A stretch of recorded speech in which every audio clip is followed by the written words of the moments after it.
આવો નેહાબેન, કેવું છે? મજામાં? બસ અમારે શાંતિ. આ મંદિર જઈને આવી હમણાં. કલયુગમાં મંદિર તો જવું જ પડે ને, તો ભગવાન થોડું આપણી સામે જોએ. અલી એક વાત કહું, આ મંદિરે તો છે ને પેલી ભજન મંડળની બધી માસીઓ ખરી ને, અલી બધીઓ તો ધક્કા મારી મારીને ભગવાન પાસે પહોંચી જાય સીધી, કે આ ભગવાન પાસે તો અમારી જ જગ્યા છે, અહીં તો અમે જ બેસીએ, અહીં તો બીજા કોઈને બેસવા ના દઈએ, અમે તો રોજ આવનારા, અમારું તો રિઝર્વેશન. અલી મંદિરમાં રિઝર્વેશન? તો કંઈ ટ્રેનમાં જાય છે રોજ? તો મંદિરોમાં બી રિઝર્વેશન રાખે, બોલ. એની સ્પેશિયલ કોટા, અલગ સીટો છે પાછી.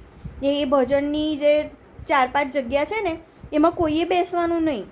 ને ભગવાન પાસે જઈ ને જાણે આમ પૂજારીને તો એટલા બધા આમ મસ્કા લગાવે કે જેની વાત નહીં. એટલું બટરિંગ કરતી હતી કે મહારાજ આમ મહારાજ તે. અલી માતાજીની પહેરાવેલી સાડીઓ એ બધી લઈ જાય, બોલ. હવે આપણે તો મેં તો મહારાજને કીધું કે આ સાડી બહુ સારી છે, તો અમને એકાદ સાડી જો મેળ પડે તો આપજો, તો આપણે હવે ખરીદીને લઈ લઈશું. તો અલી એક એ સાડી ભાગે નહીં આવતી, બોલ. કોણ જાણે કઈ વ્યવસ્થામાં જતી રહે છે, સમજ જ નહીં પડતી. ને બધી જે હોય તે બસ અંદર તરી મરી કરતી હતી. અલી અમુક જણીઓ તો અંદર મંદિરમાં આવીને તુવેર સિંકો છોલે જ, બોલ. ઘેરે ટાઈમ નહીં મળતો એ લોકોને. મંદિરમાં જ બેહી રહી ત્યાં ખૂણામાં, અને બધાની બસ પંચાતો જ કર્યા કરતી હોય. હવારની આવીને બેસી જાય છે, જમવાનો ટાઈમ થાય એટલે ઘેર જાય, પછી વહુને માથે તકલીફ.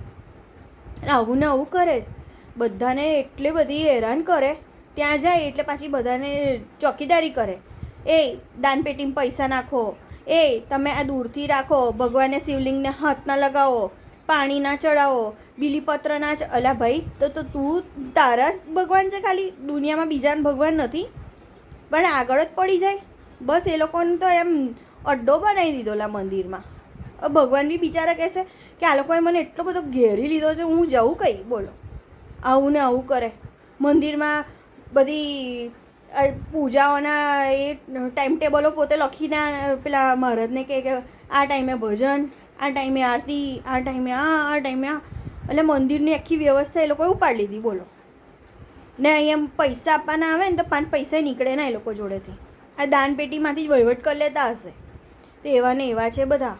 ને એટલે એ લોકોને તો બહુ ઇન્ટરેસ્ટ પડે, તો કે અમારા ગ્રુપમાં જોડાવવું હોય તો આટલા રૂપિયા પેમેન્ટ કરો.